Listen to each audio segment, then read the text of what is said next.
right, so today we read Deuteronomy chapters 5 through 7. And just like the prior chapters, this is Moses speaking to the children of Israel and preparing them for going into the land that God promised them.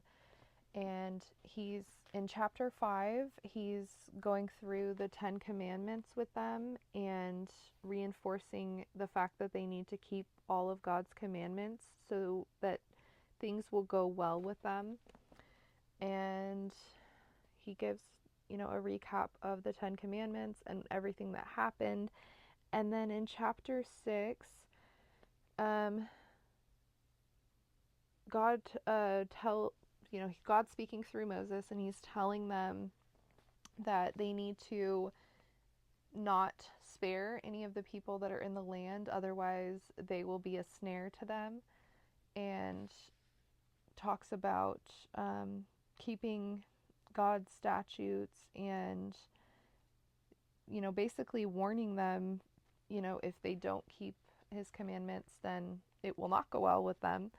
And then still in chapter 6, this is where Moses speaks from God to Israel and gives them, it's called the Shema. It starts in verse 4 here. O Israel, the Lord our God is one, and thou shalt love the Lord thy God with all thy heart and with all thy soul and with all thy might.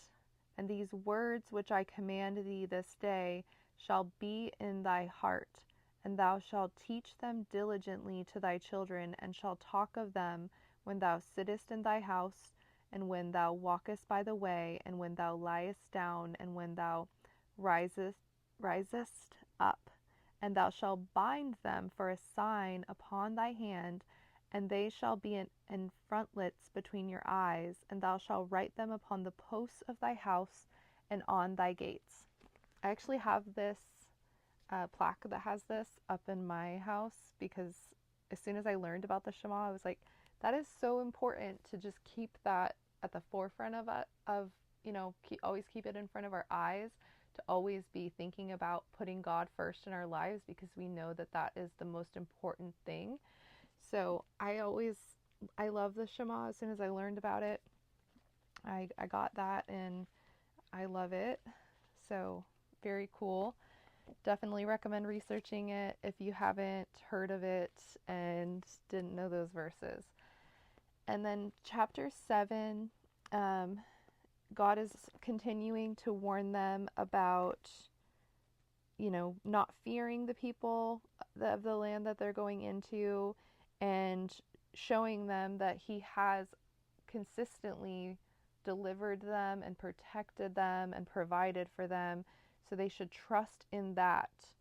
And I love that because I always need that reminder. Sometimes it's easy for our mind to go to the worst case scenario and to, become afraid. But when we look at our lives, we realize God has always been faithful and he always will be. So we need to trust in that. And I hope that inspires you today and you have an amazing day. Would love to hear what stood out to you from the reading today, what you're thinking about, if you're inclined to comment, and looking forward to continuing our study. I hope you have an amazing day.